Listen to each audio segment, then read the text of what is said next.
You hear the stone before you feel it. The damp air clings to your lungs, heavy with the smell of mold, sweat, and something coppery that stings your nose. Blood, soaked into the walls after years of use. A single torch flickers in the corner, its flame throwing restless shadows that twitch and stretch across chains bolted to the stone. Every drop of water that falls from the ceiling lands with a hollow echo, each sound louder than it should be, as if the dungeon itself wants to remind you that escape is impossible. Somewhere deeper in the chamber, a sound pierces the silence. Not a scream, the voice is already gone. What you hear now is broken, nothing more than a rasp clawing its way out of a ruined throat. It is the sound of someone who has screamed until their body could no longer obey. And yet, their suffering is far from finished. The men who built this place designed it so carefully that even silence becomes part of the torment. Your eyes find shapes in the darkness. A frame of timber stretched with ropes that creak under strain. A chair bristling with spikes, waiting for flesh to settle on its cold surface. A figure of iron, hollow and patient, its surface scarred with soot from fires long extinguished. These are not relics of justice. They are not punishments meant to guide sinners back to faith. They are machines, constructed with precision, engineered with knowledge of the body, how much a bone can stretch before it splinters, how long nerves can scream before they fall quiet, how slowly a human can be broken without allowing death the mercy of coming too soon. Here, survival was never the goal. Each device was made to ensure that life lingered. Ragged, gasping, suspended between agony and death. The body would bend, tear, blister, shatter, but still continue, long enough for onlookers to see what awaited them should they dare defy the order of their world. The lesson was not survival. The lesson was obedience, carved into flesh and branded into memory.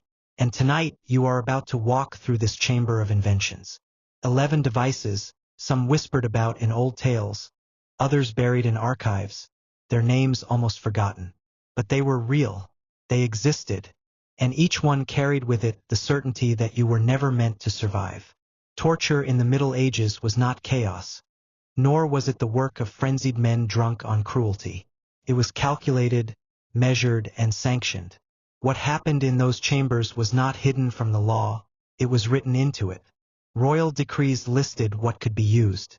Inquisitors kept manuals that instructed where to bind the wrists, how far to turn the screw, how long a victim could be stretched before bones gave way. Pain was regulated, recorded, even improved upon, as if it were a craft passed from master to apprentice. These devices were not the tools of madmen lurking in shadows. They were instruments of the state, wielded by men who drew wages, kept pensions, and performed their duties in uniforms. In their eyes, they were not monsters. They were officials carrying out what kings, councils, and courts demanded. Every crank of the rack, every glowing iron pulled from the fire, was done under the seal of authority. And this is where the horror deepens, because when cruelty is stamped with law, it becomes something larger than the torment of a single body. It becomes theater. Crowds were summoned to watch. Children were brought to learn obedience through fear. A public square could be transformed into a lesson written in screams. These punishments were not meant to reform the soul. They were meant to terrify the living into submission. Stay with me, because before this journey ends you will see the instruments themselves, each more carefully designed than the last.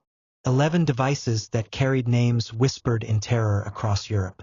11 devices that kings themselves feared, even as they signed the orders for others to endure them. And by the end, you will understand why survival was never the intention, and why the memory of these machines still lingers like a wound carved into history. If you have the courage to continue, subscribe to Echoes of Time now. These are truths most turn away from, but here we confront them together. And if you will not subscribe, then say why in the comments below. Let your refusal stand among the echoes.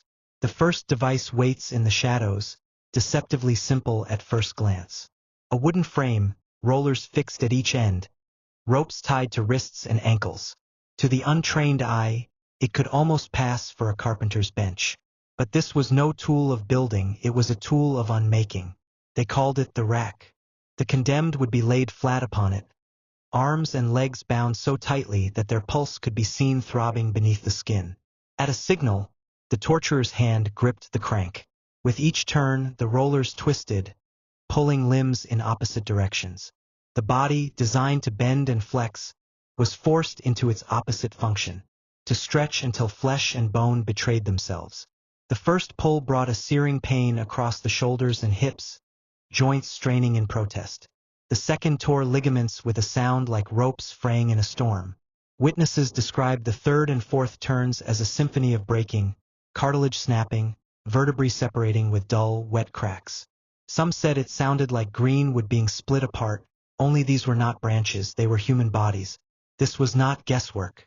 Executioners were trained to listen to the language of pain. They kept records, methodical and precise, noting the moment the first scream erupted, the minute when the voice gave way, the exact distance a body could be drawn before sinew surrendered. In the Tower of London, where the rack was used most infamously, these accounts survive in chilling detail, proof that torture was treated not as savagery, but as science. Those who survived the rack never truly escaped it. Their joints, once torn, could never be healed. A simple reach for a cup could wrench a shoulder from its socket. Spines remained lengthened, leaving men and women permanently hunched, unable to walk without pain. Some lived the rest of their lives with sudden contortions of agony, their muscles convulsing as if the rack still held them. They became living warnings, proof that the Crown's justice did not end with the dungeon door. And that was the truest cruelty of the rack. Survivors were not freed. They were displayed. Their twisted bodies shuffled through marketplaces, their broken forms paraded in courts. They were reminders etched into flesh, a message clearer than any royal decree. To resist the order of king, church, or council was to invite a lifetime of torment, carried in every bent limb, every trembling step. Survivors weren't freed. They were reminders of the Crown's power, walking proof of what defiance cost. If you find yourself unable to look away, subscribe to Echoes of Time. Because ahead lies a descent into devices far crueler, where the rack will seem almost merciful. And if you cannot bring yourself to subscribe, leave your reason in the comments. Let your silence be recorded, as history recorded theirs. If the rack was the grand stage of torture, vast and theatrical, the next device was its quiet twin, small, portable, and merciless in its simplicity. The thumbscrew, a block of wood or iron fitted with holes, a pair of screws set above, ready to turn. It required no dungeon, no sprawling frame. A man could carry it in his cloak, a judge could keep it by his bench, an inquisitor could produce it in a village square. And with this device, authority could be enforced on anyone, anywhere. The victim's fingers or thumbs were placed between the iron jaws. At first, the screw turned slowly, almost mockingly. The pressure built in silence, the sensation not sharp at first but suffocating, as though the very bones of the hand were being strangled. Then came the sound, the faint but unmistakable crack of bone under strain, followed by the shriek that inevitably followed it. One more turn, and the nails split, blood seeping out from beneath them. Another, and the fingers crumpled, flattened like parchment under stone. It was a device that left little room for resistance. Those accused of witchcraft in Scotland, heresy in Germany, or treason across Europe often faced it before any greater torment was applied. For many, the thumbscrew alone was enough to force confessions. It cost nothing, required no space, and could be used on men, women, even children. That was its genius. Not in scale but in efficiency. The aftermath lingered long after the screw was removed. Fingers reduced to twisted fragments of bone, hands that could no longer grasp a tool, hold a quill, or cradle a child. In a world where survival depended on one's labor, the loss of function was not merely pain. It was a death sentence stretched across years. Those broken hands marked the victim forever, visible proof of defiance punished. The device spoke in silence as loudly as the rack did in screams.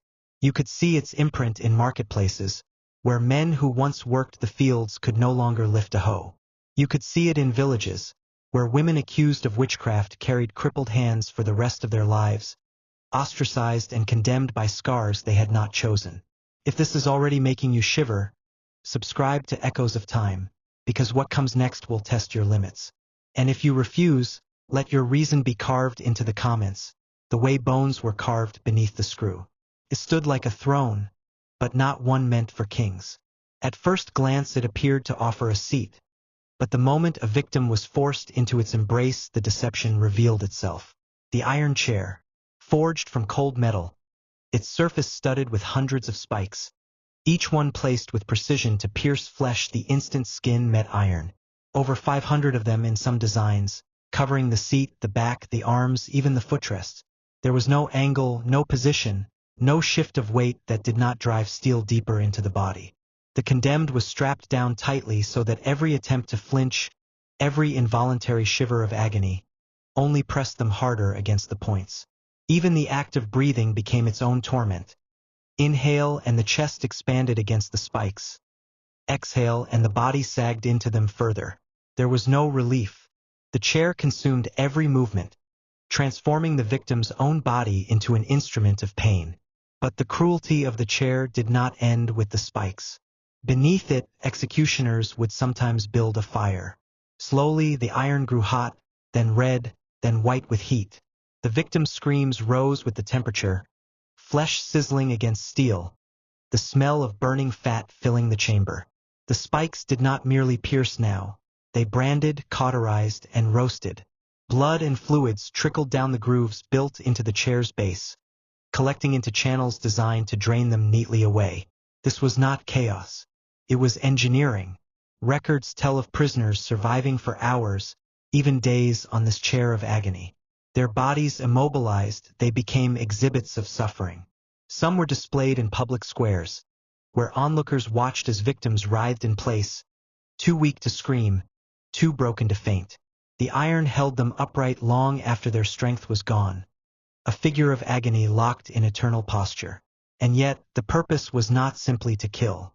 It was to mark, to take a body and show what power could do to it when authority turned cruelty into spectacle.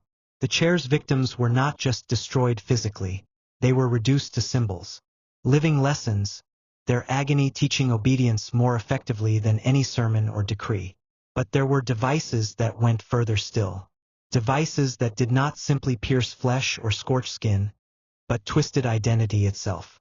They did not just break bodies, they shattered who a person was, striking at the very image they carried of themselves.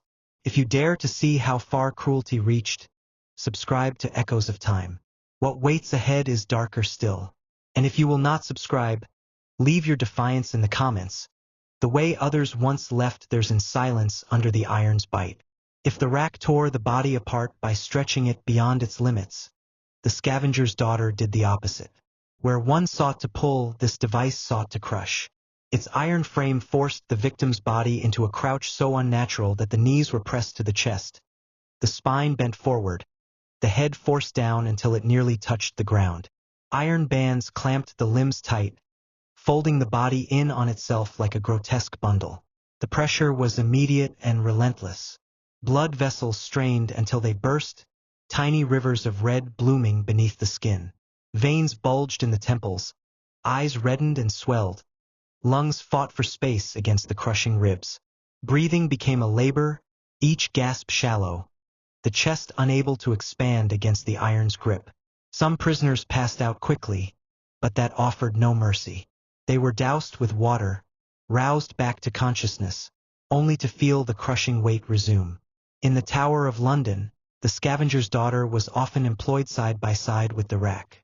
Together, they formed a pair of opposites, stretching one body beyond its frame, then folding another until bones and organs collapsed inward.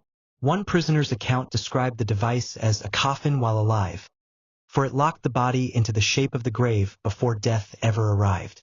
The aftermath of this compression was permanent. Many never stood upright again, their spines bent from the pressure, their ribs fractured, their muscles torn. Others died not from broken bones but from blood itself, the internal bleeding filling their lungs, choking them slowly from within. The device's cruelty was not only in its design, but in its symbolism. Where the rack displayed the victim, Arms outstretched in a parody of flight, the scavenger's daughter folded them into submission, reduced them to nothing more than a broken shell. To see someone crushed within its grip was to see defiance itself bent until it shattered. Which do you think is worse, being stretched apart or crushed inward? Tell me in the comments and see how others answer. And if you have not yet subscribed to Echoes of Time, now is the moment. Because what waits ahead is a descent into punishments designed not only to destroy the body, but to mutilate identity itself. The next device was forged not only to punish but to humiliate, not only to wound but to erase. It was a weapon aimed at women specifically, a declaration that their bodies could be torn apart to match the crimes they were accused of. It bore many names, the breast ripper, the iron spider, but its purpose never changed. Imagine for iron claws, curved and sharp as knives, their edges heated in a fire until they glowed red. They were fastened to handles or mounted on walls, waiting for the condemned. A woman accused of adultery, witchcraft, or heresy would be stripped and bound, her chest forced against the claws. Then came the pull. Slowly, deliberately, the iron tore through skin, fat, and tissue. The claws did not slash in a single stroke. They gripped and ripped, tearing the breast away from the body piece by piece. The pain was unimaginable. Searing heat combined with the slow rending of flesh. Some women fainted, only to be revived with water so the punishment could continue. The cruelty did not end with one breast. Once the first was gone, the second was offered to the claws, leaving the chest cavity raw, open, and bleeding.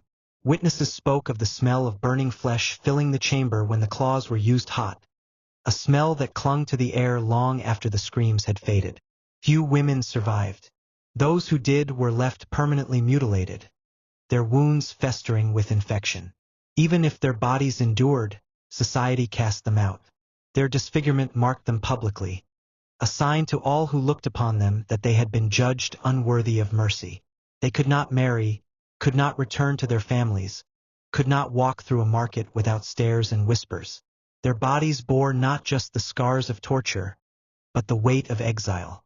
And yet, the most chilling truth of the breast ripper was its symbolism. It was not simply the destruction of flesh, it was the destruction of identity. To attack the breast was to attack womanhood itself, to take the very image of nurture and turn it into a spectacle of pain. It was a message written in blood, that the body which had once given life could just as easily be condemned to death. In this way, the device was more than a punishment. It was a statement, one meant to echo long after the screams had stopped. Women who lived through it carried a scar that was not only physical but social, a reminder that even their bodies were not their own, but tools for others to judge and destroy. If you are still with me, subscribe to Echoes of Time. Ahead lie devices that did not just tear flesh but split the body itself apart. And if you refuse, speak your defiance in the comments. For silence in the face of such cruelty is its own kind of judgment. The Spanish donkey was a creation of simplicity and cruelty combined, a device that turned the very weight of the human body into its own executioner. At first glance, it resembled nothing more than a carpenter's sawhorse, an angled beam raised on sturdy legs. But its upper edge was sharpened into a wedge, honed to a point fine enough to cut through flesh and bone. The victim, stripped bare, was forced to straddle the beam as if mounting a horse. Their thighs spread wide, their most vulnerable flesh pressed directly onto the narrow edge. For a moment, gravity alone delivered the pain, the weight of the body slowly slicing against the sharpened wood. But the tormentors rarely relied on gravity alone. Iron weights were tied to the ankles, 10 pounds, then 20, then 40, each added burden driving the victim further down onto the wedge. The more weight, the deeper the cut, until skin tore, muscles split, and bones of the pelvis began to crack apart. Navy records describe sailors punished by the donkey for mutiny or theft, forced to endure it in front of their shipmates as a warning. The Spanish Inquisition favored it for women accused of witchcraft or adultery, where the punishment carried a particular cruelty. It targeted not only the body, but the very seat of life, sexuality, and identity. Men spoke of feeling as if their manhood had been split in two, while women sometimes felt the wedge tear through both pelvis and womb. The suffering was not swift. Victims remained conscious, their own nerves ensuring they felt every inch of the wedge's progress. Some lasted hours, others days, as the beam cut deeper into them. The aftermath was almost as cruel as the punishment itself. Those who survived were often left incontinent, unable to control bladder or bowels, their bodies permanently mutilated. Many walked with a distinctive stagger, their pelvises misaligned, their lives forever marked by the edge of the donkey. The genius of this device, if such horror can be called genius, was that it required little maintenance. No fire, no gears, no elaborate ironwork. Just wood, rope, and patience. Yet its impact was total, both physical and psychological. Victims did not simply endure pain. They endured a slow unmaking, their bodies split apart by their own weight, their dignity erased before the eyes of those who watched. Those who witnessed the Spanish donkey never forgot it. The sight of a man or woman straddling the beam, flesh cut open, blood running down their legs, weights swinging from their ankles, was enough to silence entire crowds. It was a lesson written not in words but in suffering. Defy authority, and you too would be broken on the back of this wooden beast. If you've made it this far, you're braver than most. Join the Echoes of Time community, subscribe or explain in the comments why you refuse. Because the path ahead only grows darker, where even the human skull itself was not spared from the imagination of cruelty. The head crusher was a device of dreadful elegance, a machine that spoke of precision rather than chaos. It was built from only 3 pieces of iron, a lower bar that cradled the chin, a cap that pressed down upon the skull, and a screw fixed above. The victim was seated, their face tilted upward into the jaws of the device. Then, with ceremonial slowness, the screw was turned. At first, the sensation was pressure, an ache that spread across the jaw and skull, as if the world itself were pressing downward. But with each turn, the pain sharpened. Teeth began to crack, splintering within the gums. The jawbone creaked, then fractured, splinters of bone tearing into soft tissue. Another turn, and the skull itself began to groan under the strain, the sound faint but unmistakable, like the splintering of old wood. The human skull can withstand more than 500 pounds of force before it shatters. The head crusher was built to deliver 3 times that pressure. Victims never needed to endure the full force for the horror to take hold. With every gradual twist, their vision blurred, their eyes bulging as pressure built inside the skull. In some accounts, the eyes burst from their sockets, dangling by their nerves. Witnesses wrote that the sound of bone collapsing echoed like walnuts crushed beneath a boot. But the cruelty often lay in restraint. Rarely was the device turned to the point of death. Instead, it was paused just before. The jaw fractured, the teeth destroyed, the skull deformed, but the victim left alive, a shell of their former self. They were released back into the world blind, their faces twisted beyond recognition, their nerves damaged so deeply that seizures would follow them for the rest of their lives.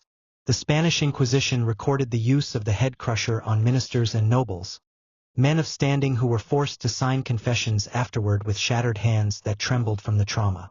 Some were paraded before the public, their faces swollen, their jaws unable to close, their speech reduced to slurred moans.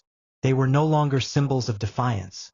They were examples of what defiance became when iron was applied with patience. The device attacked not only the body, but the very image of a person. A face, the most human part of us, was warped into something grotesque. Identity itself was undone. It was not enough to break bones. The head crusher erased recognition, leaving families unable to look upon their own blood without recoiling. It was psychological torture not just for the victim, but for all who looked upon them. And yet, for all its horror, the head crusher was not the end. There were devices designed not merely to deform but to invade, to turn the body inside out and destroy from within. They did not just crush or split, they bloomed, like iron flowers opening in the most intimate chambers of the human form. If you can bear to go further, subscribe to Echoes of Time. Because ahead lies a device whose cruelty was hidden within the body itself, where the torment could not even be seen. And if you will not subscribe, then let your reason spill into the comments, as unflinching as the victims who refused to break. It was called the Pear of Anguish, though no name could fully capture the horror it carried. At first sight, it resembled nothing more than a curious piece of metalwork, pear-shaped, smooth, with 4 curved segments meeting at a narrow tip. But hidden within was a screw mechanism. Once inserted, a turn of the handle caused the petals to spread apart, slowly, inexorably, transforming the object from a simple shape into a device of unrelenting destruction. The victim rarely saw it coming. The pear was forced into the mouth of a heretic, the vagina of a woman accused of witchcraft, or the anus of a man condemned for so-called unnatural acts. In its closed form, it entered with only discomfort, but once inside, the screw began to turn. Each twist widened the device, pressing against delicate tissues, tearing flesh, and splintering bone from within. The torment came not with a single motion, but with hours of methodical expansion. Records from the Spanish Inquisition describe interrogations where the pear was opened a fraction at a time, the torturer pausing between turns to record the victim's reactions, to draw out confessions word by agonized word. A quarter turn dislocated jaws, splitting the corners of the mouth until they bled. A half turn ripped muscle and sinew, breaking the body's natural barriers. A full turn caused ruptures that could not be repaired. Those forced to endure it bled uncontrollably, their bodies collapsing inward against wounds too deep for any healer to mend. The aftermath was catastrophic. Women left with torn passages between womb and bowel, condemned to lifelong incontinence. Men rendered incapable of holding their bodily functions, their dignity stripped as thoroughly as their strength. Even those who survived were forever marked, unable to speak clearly, unable to eat without pain, unable to live without the constant reminder of what had been done to them. The genius of the pear, if cruelty can ever be called genius, lay in its invisibility. From the outside, there was little to see. No wounds gaping, no limbs shattered, only the screams that echoed through stone chambers as the body was quietly destroyed from within. This made it an ideal tool for inquisitors who sought confessions without the spectacle of public blood. The damage was hidden, but the suffering was absolute. It was a device that turned the body against itself. Flesh strained until it ripped, bone cracked under pressure that no eye could witness, and yet the victim endured, alive long enough to confess, long enough to scream, long enough for the memory of the pain to outlast the body that bore it. It's chilling to think. Which one of these would you least survive? Comment your answer, and if you're new here, subscribe for more echoes of time.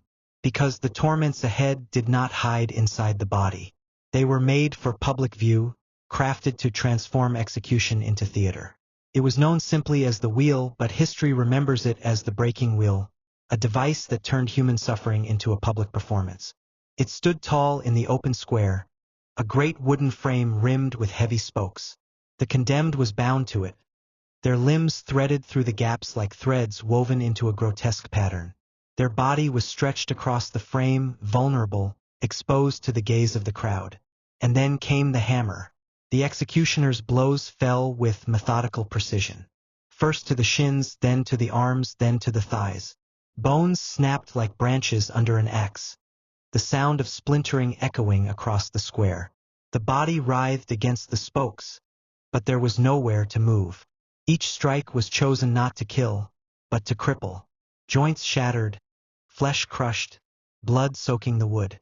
The wheel became not just a tool, but a canvas, painted with the ruin of a human body.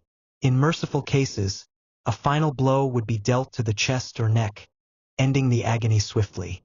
But for the worst crimes, for heresy, rebellion, or murder, the order was clear. Avoid the killing stroke. Leave the victim alive, broken in dozens of places, their body twisted into an impossible shape. Then the wheel was hoisted upright, mounted on a tall pole for all to see. The condemned, still breathing, still conscious, was left suspended under the open sky. There they hung, sometimes for days, their mangled limbs wrapped among the spokes. Crows gathered, pecking at eyes that could no longer close. Insects burrowed into wounds that could not heal. The sun scorched, the night froze, the rain washed blood into the dirt below. Death came not in a moment. but as a long procession, a slow unraveling of body and soul before the watchful eyes of the town. Even after death, the wheel did not release its grip. The body remained lashed to it, left as a warning to all who passed. Weeks could go by, the flesh rotting away until only bones remained, still locked in the wheel's embrace.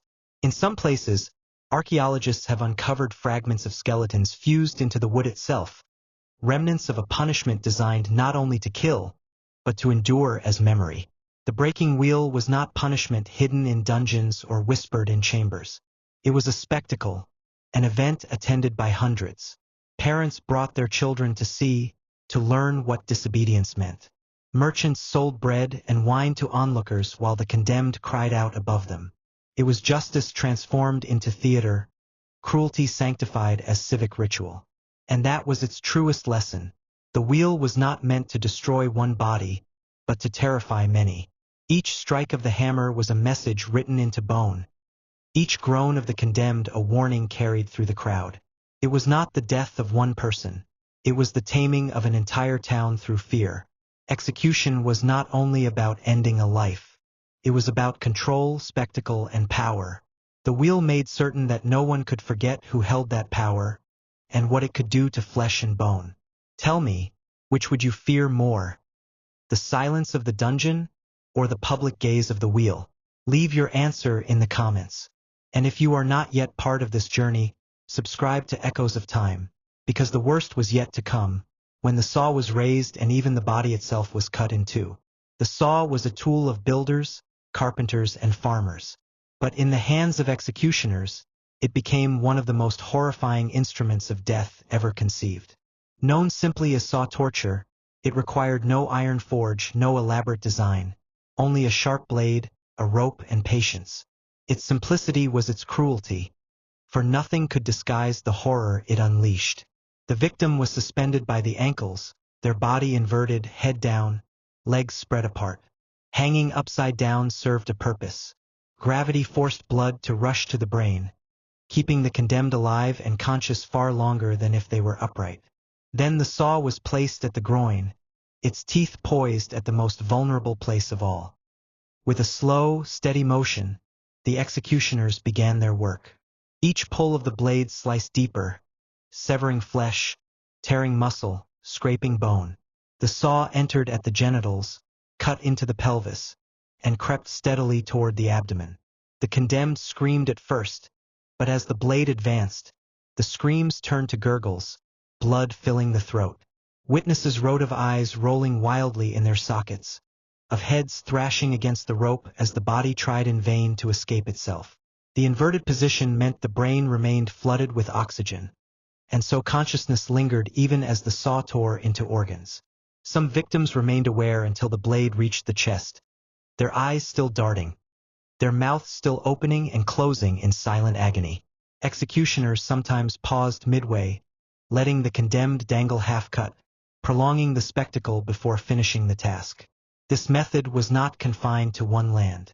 Records show it used in medieval Persia, in France, and in Spain, where the Inquisition wielded it against those branded as heretics. In each place, it was performed not in hidden chambers, but in public, where townspeople gathered to watch. The halves of the body, once separated, were displayed on city gates. One side hung to the east, the other to the west, serving as a brutal reminder that justice cut not only the guilty, but anyone who dared to follow. The saw was a weapon of finality.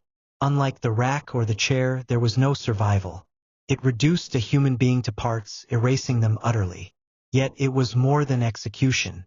It was theater, a carpenter's tool turned into a judge's sentence, its rhythm echoing through the square, each stroke carving not only flesh but memory into all who watched. To be halved alive was to be erased while the world looked on, to have one's death linger in the minds of neighbors, children, strangers who would never forget the sound of the blade as it chewed its way upward. You've heard 10 devices already, but the most infamous one still remains. Subscribe now so you don't miss when Echoes of Time uncovers even darker truths. And if you will not subscribe, leave your silence in the comments, for silence has always been the companion of cruelty. It was called the Brazen Bull, and unlike so many instruments of torment, This one was not hidden in dungeons or cellars. It stood in open squares, gleaming in the sunlight, its bronze body polished to a sinister shine. At first glance, it seemed a monument, a sculpture to adorn a temple or a palace. But within its hollow belly, the darkest marriage of invention and cruelty waited. The bull was large enough to hold a man. Its body was cast in bronze, thick and unyielding, with a door on one side through which the victim was forced. Once sealed inside, there was no escape. Beneath the belly, a fire was lit. Slowly, the bronze began to warm, then glow, then sear. The victim within felt the air grow heavy, the metal beneath their skin blistering hot. They pounded against the walls, their screams echoing within the bronze chamber. But those screams did not emerge unchanged. The creator of the device, a craftsman named Perillos of Athens, had designed pipes within the bull's head. These pipes twisted and narrowed, engineered to transform human cries into the sound of bellowing. As the fire roared beneath, the bull came alive. Smoke poured from its nostrils, and the shrieks of the dying turned into the guttural roar of an animal in rage. To the watching crowd, it seemed the beast itself had found a voice. They saw not the man suffering inside, but a bronze creature groaning with fury as flames consumed it. The cruelty of the brazen bull was layered. First came the suffocating heat, blistering the skin until it cracked. Then the flesh began to cook, fat rendering and sizzling against the bronze. The stench of burning hair, the drip of liquefied flesh, filled the square.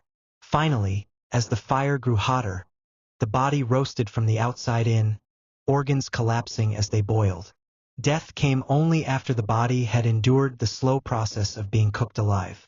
Legend tells that Perillos himself was the first victim. When he presented his invention to the tyrant Phalaris of Sicily, the ruler demanded a demonstration. The craftsman climbed inside to prove the mechanism of sound, and the tyrant, unmoved, ordered the fire lit. Perillos screamed as the bull roared, becoming the prisoner of his own creation. Though he was pulled out before death claimed him, Phalaris cast him from a cliff, ensuring the inventor never lived to profit from his cruelty. But the tyrant did not abandon the device. He used it again and again, turning executions into performance. Crowds gathered to watch, children perched on their parents' shoulders, food sold at the edges of the square.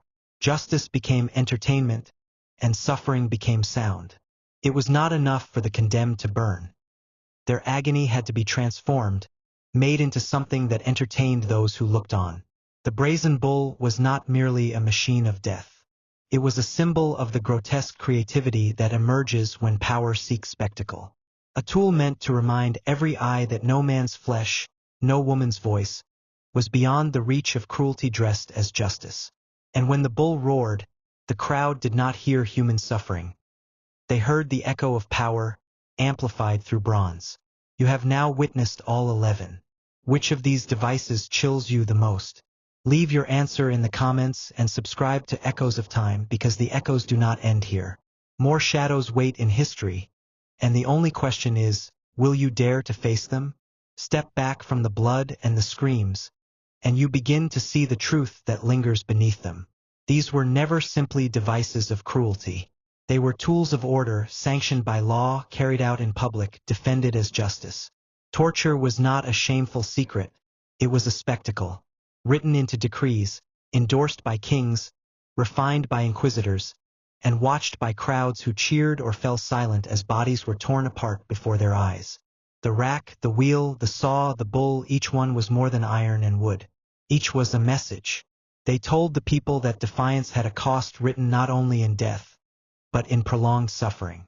That to question authority was to risk being broken, displayed, and remembered only as a warning.